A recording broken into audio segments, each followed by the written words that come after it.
vez, sejam bem-vindos a mais um trimestre que se inicia.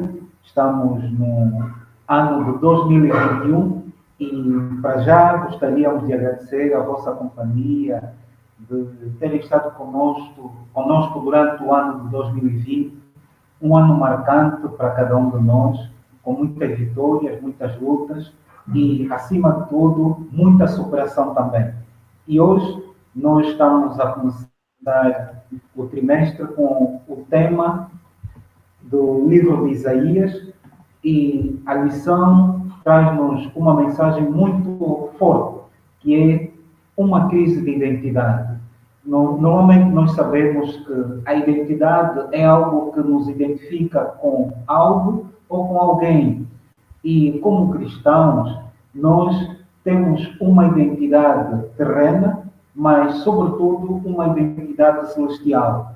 E é sobre esta identidade celestial que nós vamos procurar, durante os minutos que estivermos aqui, falar, abordar e enumerar os aspectos positivos e negativos que têm ocorrido durante a trajetória do povo de Deus. E hoje eu tenho o grato prazer de termos conosco o pastor João Macedo, que nos vai ajudar a compreendermos melhor aquilo que é a identidade para o povo de Deus.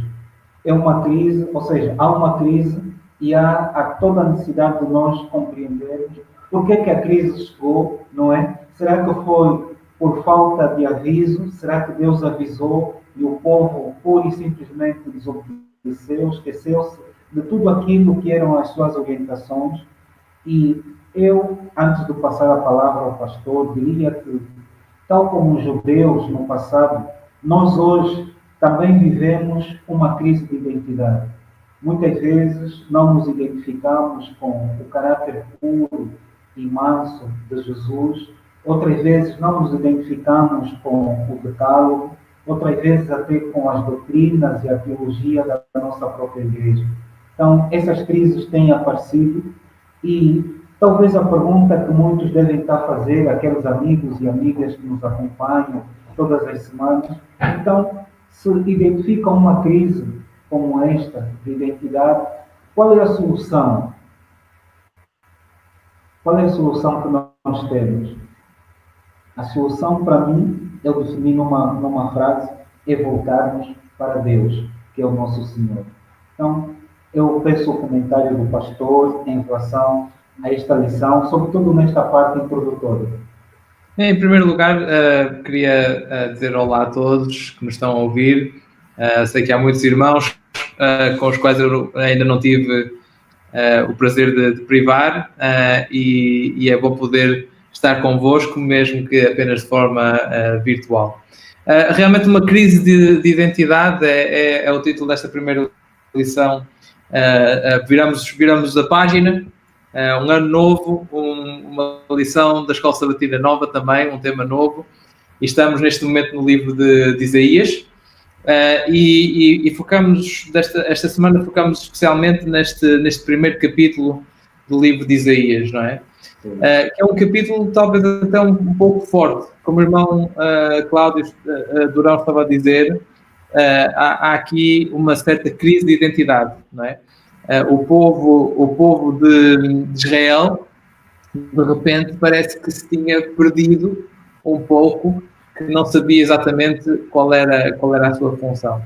E eu acho que a lição nos traz algumas questões interessantes, mas mesmo o próprio texto bíblico traz-nos bastantes questões interessantes, pelo menos na minha perspectiva. Nós vemos aqui um Deus que diz a um determinado ponto, para mim chega de holocausto de carneiro e da gordura de novilhos gordos, não é? Não tenho nenhum prazer no sangue de novilhos, de cordeiros e de bodes. Quando vocês vêm à minha presença, quem lhes pediu que pusessem os pés em meus altos? Quase até parece que é até quase também um Deus com crise de identidade. Um Deus que diz ao povo de Israel para fazer ou que supostamente tinha pedido ao povo de Israel para todos estes rituais serem feitos, não é? E que de repente diz, eu não quero nada disto, porque é que vocês estão a fazer isto? Parem de fazer isto.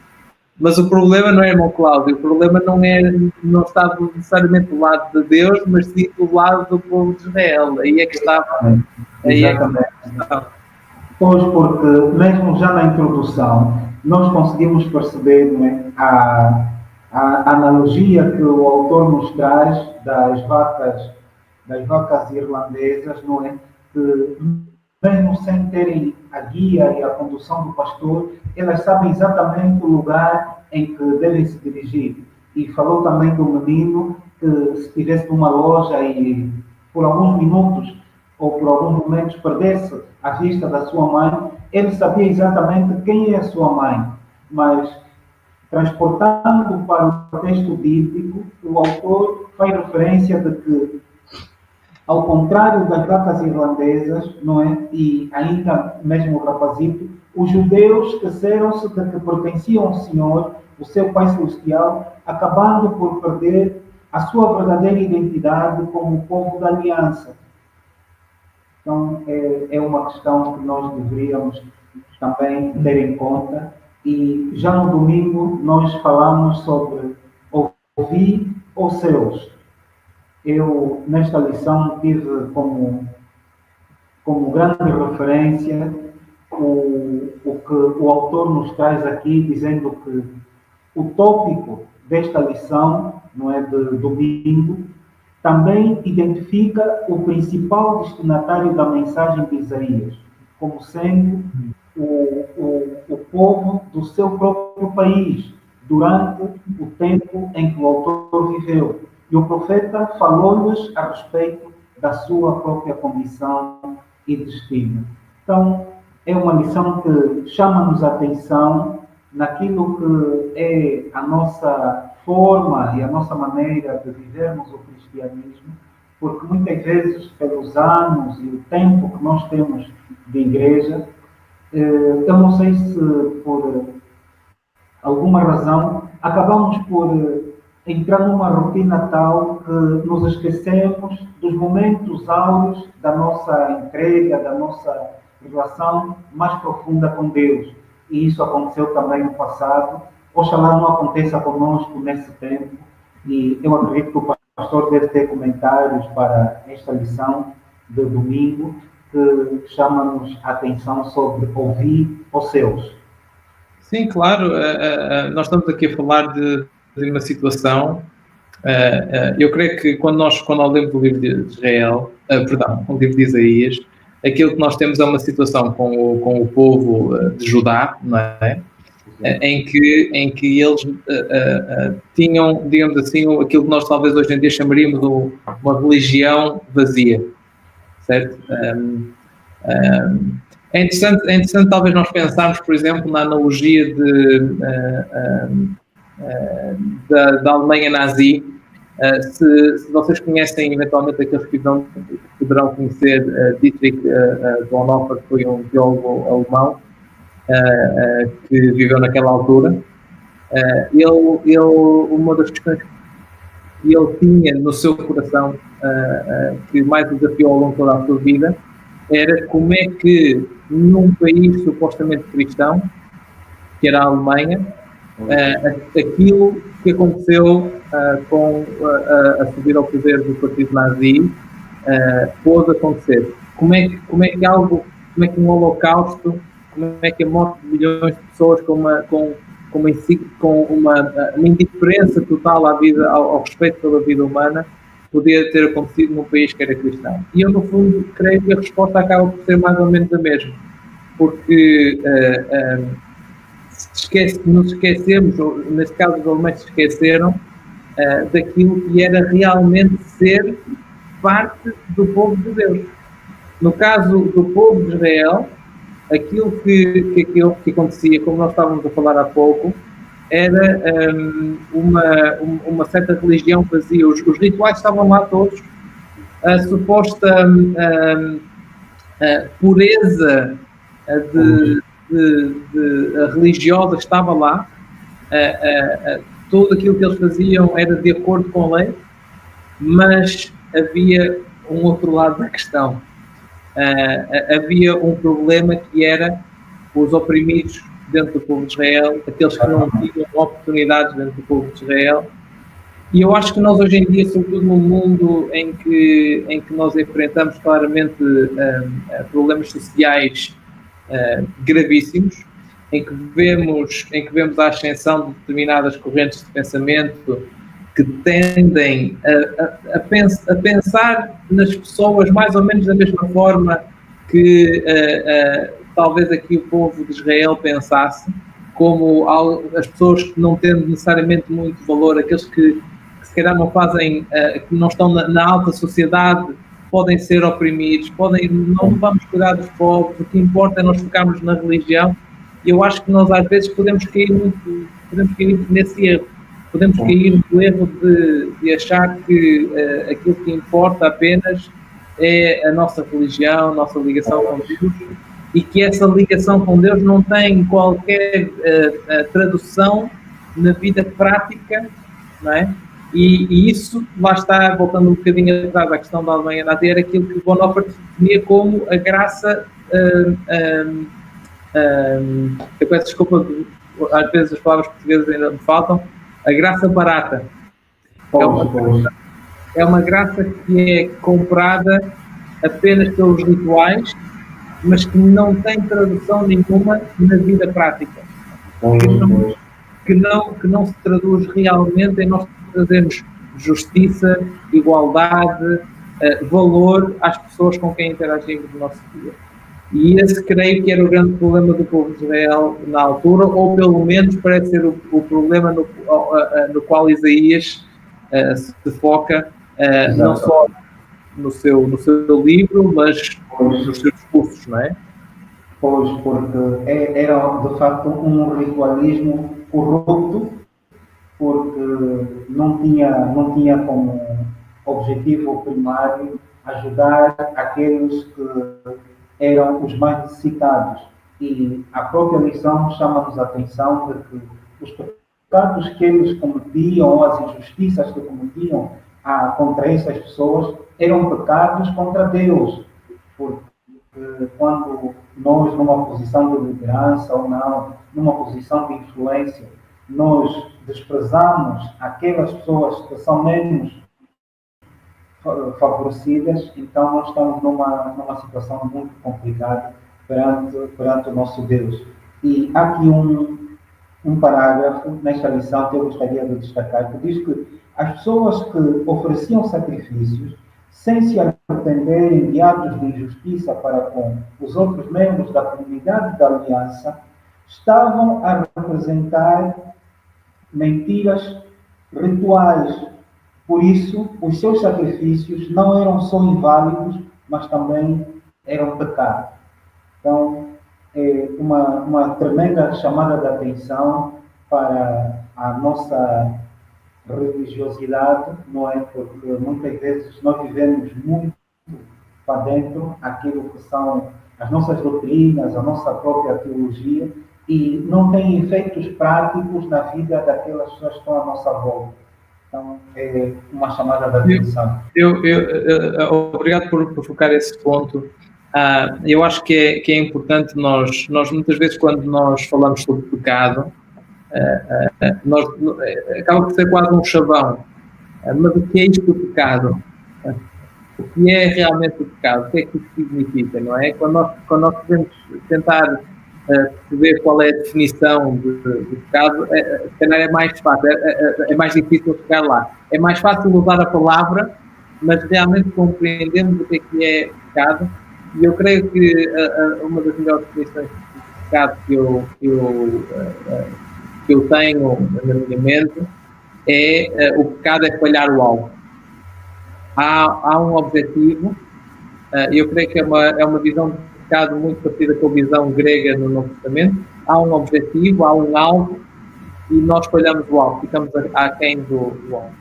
Nós, como povo de Deus, temos que nos lembrar que não só temos pecados individuais, mas que muitas vezes, como povo, neste caso do povo de Israel, como sociedade, que estavam sob a liderança espiritual e política de um Deus, não é? Eles tinham ocasiões em que, como sociedade, também tinham pecados. E os pecados deles eram precisamente não prestar atenção à atenção que era devido e dar o valor que era devido às pessoas que faziam parte, que integravam a sua sociedade, independentemente da sua classe económica ou social, não é? Isto, por outro lado, tem outro aspecto, que é, se o pecado é não prestar atenção, então aquele que realmente devia ser o nosso alvo, aquilo que realmente devia ser o nosso alvo, era darmos valor às pessoas, integrarmos as pessoas na nossa sociedade, tratarmos daqueles que mais necessitam.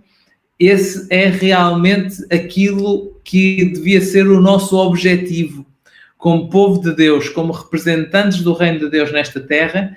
Era isso que nós devíamos focarmos. E quando não focamos, como o irmão Cláudio estava a dizer muito bem, não é apenas uma falha, digamos assim, quase política, vou utilizar esta palavra, mas não é talvez não seja a melhor palavra, não é uma falha apenas política ou ideológica, mas é um pecado. Porquê? Porque não estamos a dar o valor às pessoas que elas mereciam ter se nós as víssemos da perspectiva de Deus.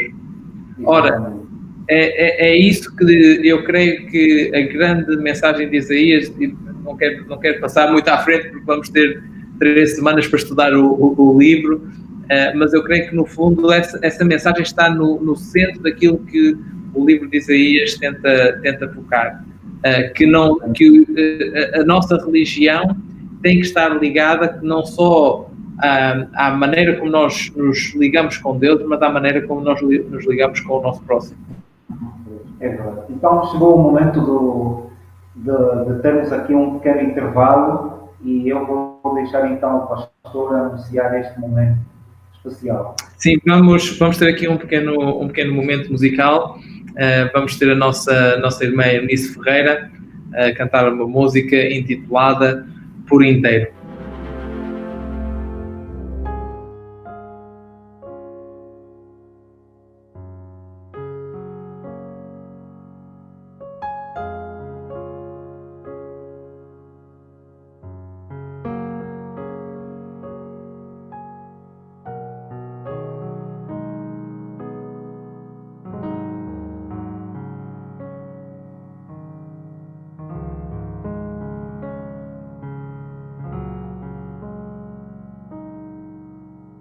Como é lindo ver pessoas que amamos a reconhecer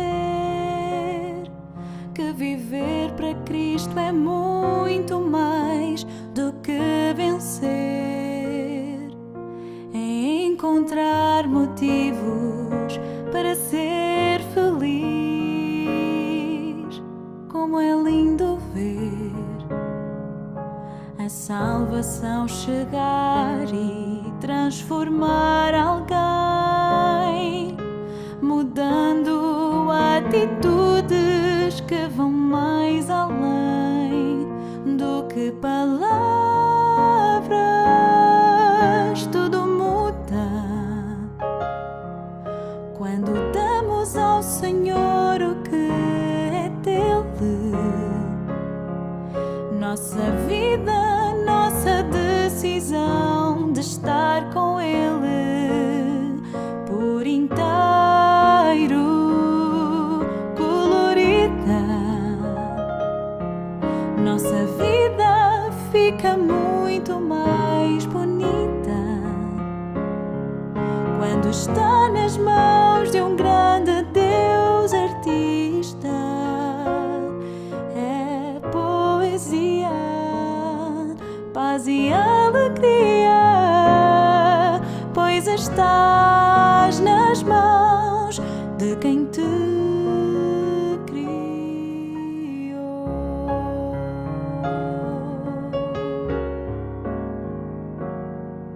Como é lindo ver a chegar e transformar alguém, mudando atitudes que vão mais além do que palavras. Tudo muda quando damos ao Senhor o que é dele. Nossa vida, nossa decisão de estar com Ele por inteiro, colorida. Nossa vida fica muito mais bonita quando está nas mãos de um grande Deus artista. É poesia, paz e alegria, pois estás nas mãos de quem te criou.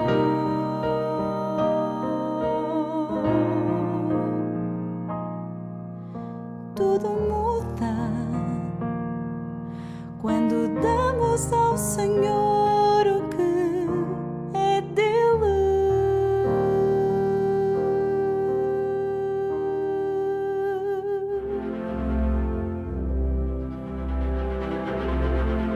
Musical que veio suavizar e elevar ainda mais este nosso encontro. Deus seja louvado por tão linda melodia. Falando sobre o argumento do perdão que tem como base o nosso verso áureo, eu gostaria de fazer aqui duas considerações. A primeira é a seguinte: quando Deus, no capítulo 1, no verso 18, faz aquele apelo de esperança para o povo, não significa que Deus estava a rejeitar o povo. Não, de maneira nenhuma. Porque, segundo o autor, diz que agora vemos o propósito das vistas e das palavras de advertência de Deus contra o seu povo. Elas não eram no sentido de rejeitar os seus filhos, mas no de os trazer de volta a Ele. A oferta que Ele faz de perdão é o seu poderoso argumento em apoio do seu apelo para que o seu povo se purificasse moralmente. Ou seja, no capítulo 1 do livro de Isaías, os versículos 16 e 17 vêm confirmar o que estamos a dizer. Dizem assim: lavai-vos, purificai-vos, tirai a maldade dos vossos atos de diante dos meus olhos, cessai de fazer mal. O verso 17 do capítulo 1 de Isaías: aprendei a fazer bem, praticai o que é reto, ajudai o oprimido, fazei justiça ao órfão, tratai da causa das viúvas. Ou seja, havia aqui um problema de purificação moral que o povo precisava ter em conta, que há muito tinha se esquecido. E isso não é só uma necessidade do povo no passado, mas eu acredito que eu próprio também entendo que há uma necessidade de uma purificação moral de tudo aquilo que temos visto, que temos ouvido, que temos presenciado na nossa vida, no sentido de termos uma nova oportunidade na presença de Deus. E, na verdade, este apelo que Deus faz é um apelo ao nosso coração, no sentido de aceitarmos a sua graça salvadora, para que possamos então ser purificados de toda a nossa injustiça. Porque Deus, no versículo 18, diz que nós, se aceitarmos este apelo, os nossos pecados, ainda que sejam vermelhos como a escarlata, eles se tornarão brancos como a neve. Então, há esperança para mim, há esperança para o amigo que nos ouve, há esperança para todos aqueles que aceitam este apelo de reconciliação com o nosso Deus. Sim, sem dúvida nenhuma, há esperança. Eu gosto bastante, há aqui um aspecto neste versículo 18, que eu achei extremamente interessante, que é esta ideia de Deus discutir connosco. Nós muitas vezes não temos muito essa capacidade. Talvez haja pessoas a ouvirem-nos neste momento, já tenham passado por alguns momentos da vida em que lhes apetecia discutir com Deus. Que lhes apetecia literalmente gritar com Deus e dizer: não, mas o que é que se está a passar aqui? Então não foi isto que tu prometeste, porque é que isto está a acontecer? Eu creio que esta ideia de um Deus que é capaz de vir e debater connosco não só mostra a capacidade de perdão que Deus tem, não só mostra a vontade que Ele tem de que nós sigamos num caminho em que não estamos a oprimir sobretudo o próximo, em que a nossa religião não é vã, não é vazia, mas mostra um Deus que, mais uma vez, reforça o valor que nós temos aos olhos do nosso Deus. Porque um Deus, naquela altura, naquele contexto, no Médio Oriente, um Deus que queria falar com humanos, não era uma ideia muito, muito comum. Os outros deuses não queriam falar com os humanos estavam aqui simplesmente para ouvirem, para servirem os deuses e ponto final. Mas este Deus é um Deus que quer discutir, quer debater connosco. E neste caso em específico do povo de Judá, aquilo que ele queria debater com eles era precisamente isto que já falamos aqui uma e outra vez, que era a questão da religiosidade. Nós sermos pessoas religiosas não significa, como o irmão Cláudio estava a referir muito bem, que sejamos pessoas morais. Deveria significar, muitas vezes significa, porque a religião, a nossa ligação com Deus, traz-nos depois a uma melhor compreensão do que é a moralidade, a ética, na maneira como nós interagimos com os outros, sobretudo, mas não é uma ligação automática. É algo que nós temos que fazer um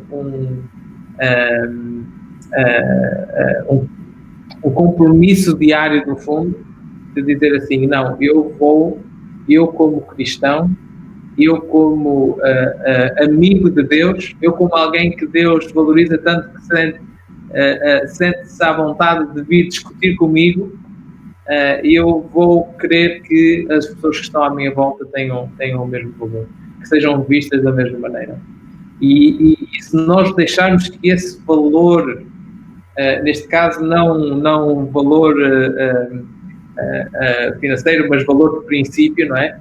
Se nós deixarmos que esses princípios guiem a nossa maneira de interagirmos com o outro no dia-a-dia, muito mais dificilmente nos iremos encontrar numa situação em que, como aqui, teríamos que estar a pedir perdão a Deus, não é? Como o povo de Judá teria que pedir perdão a Deus pelas suas iniquidades. Agora, sem dúvida nenhuma, isto dá-nos uma esperança, como o irmão Cláudio dizia muito bem, de que não importa o quão baixo nós tenhamos descido na nossa vida, não importa o quão fundo o poço seja onde nós nos encontramos, há sempre uma possibilidade de redenção. Isso é aquilo que o Deus que quer discutir connosco sempre nos deu, nos dá hoje em dia e sempre continuará a dar no futuro. Nosso tempo chegou ao fim, temos por aí 3 ou 4 minutos para falarmos daquilo que é, em suma, o que de mais importante nos oferece dizer. Eu, nesta lição de quarta-feira, assim de uma forma muito rápida e dentro do contexto daquilo que é a aliança que Deus estava a renovar com o povo, isso vai do capítulo 1, do verso 19 até o verso 31. Dentro desse contexto, Deus estava simplesmente a oferecer três propostas para o povo. Ou seja, na vida ou na caminhada cristã, Deus nos oferece 3 propostas: bênçãos, maldições e propostas de restauração. E é sobre esta restauração moral, espiritual, física, que Deus estava como disse bem o pastor, a procurar discutir, ou seja, mas no bom sentido, para que o povo percebesse quão fundo tinham caído na sua espiritualidade, não é? Porque muitas vezes a ideia de sermos muito religiosos não serve. Nós precisamos de ser homens e mulheres espirituais para que verdadeiramente sejamos guiados pelo Espírito Santo e consigamos abrir os olhos da fé e contemplar aqueles que estão à nossa volta. E estes que estão à nossa volta podem ser os nossos familiares, aqueles que estão dentro da nossa casa, os membros da nossa igreja, os nossos vizinhos, os nossos amigos, que todos estes precisam de ter um olhar atento de nós, sobretudo líderes, para que consigamos então dar aquele toque especial e transformar a vida dessas pessoas. Exatamente. E eu gostava de apenas acrescentar aquilo que o irmão Durão disse, que o nosso próximo, muitas vezes, não é apenas aquele que nos está próximo. O nosso próximo, muitas vezes, é aquele que está mais distante de nós.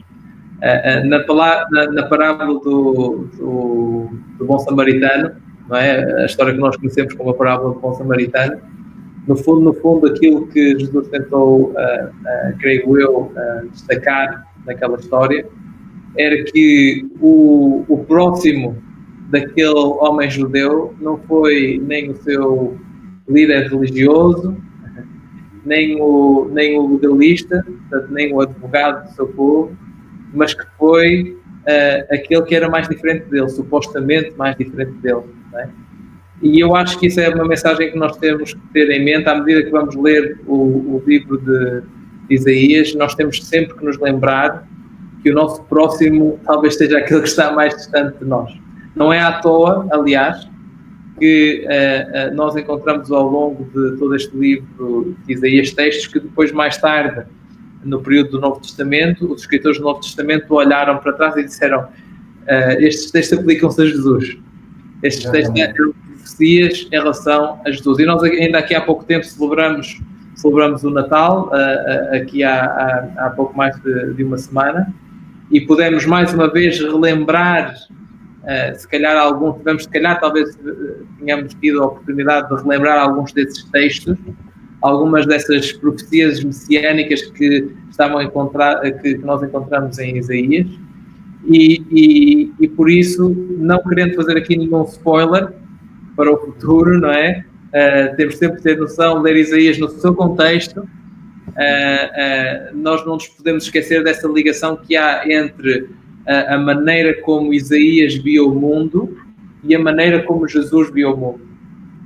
São maneiras de ver o mundo, de ver aquela comunidade que existia na altura, apesar de estamos aqui a falar de séculos de diferença, a comunidade que existia na altura, que são muito, muito parecidas. E são maneiras de ver o mundo que valorizam o próximo, que valorizam o serviço ao próximo, que valorizam nós tentarmos lutar pela justiça social, nós tentarmos lutar pela igualdade de todos. São esses os valores que orientam quer Isaías, quer Jesus. E por isso, são esses os valores que eu acredito que nós estamos convidados a tentar implementar nas nossas vidas hoje em dia também. Quando nós falamos mais uma vez do Deus que discute connosco, é um Deus que discute connosco porque precisamente nos quer dar a oportunidade de melhorar. E a pergunta que eu deixo no ar é se nós, muitas vezes, podemos olhar para um texto destes e, em vez de dizermos assim, realmente aqueles judeus, né, se nós podemos tentar perceber de que maneira é que este texto se aplica a nós hoje em dia, quais são as nossas falhas, de que maneira é que Deus nos está a dizer, meus amigos, precisamos de falar, precisamos de discutir aqui uma questão, não há problema nenhum, vocês estão a fazer coisas erradas, eu dou-vos uma oportunidade, há possibilidade de perdão, há possibilidade de redenção, mas precisamos aqui de falar de qualquer coisa. Esse é o Deus em que eu acredito, é o Deus que nos dá essa possibilidade sempre que nós assim o desejarmos. Amém. Então, nós vamos agradecer muito a presença do pastor. Foi uma bênção tê-lo aqui conosco. e acredito que em estudos futuros nós teremos o grato prazer de ver o pastor, pode não ser comigo, mas com outros irmãos, e vai estar sempre a brilhantar esse espaço, que seja tudo para a honra e glória do nosso Deus.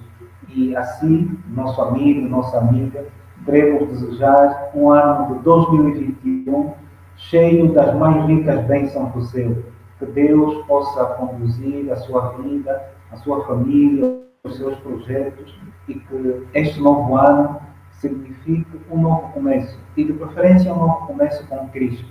E se você quer fazer parte de um grupo, de uma igreja, não hesite em procurar a Igreja Adventista.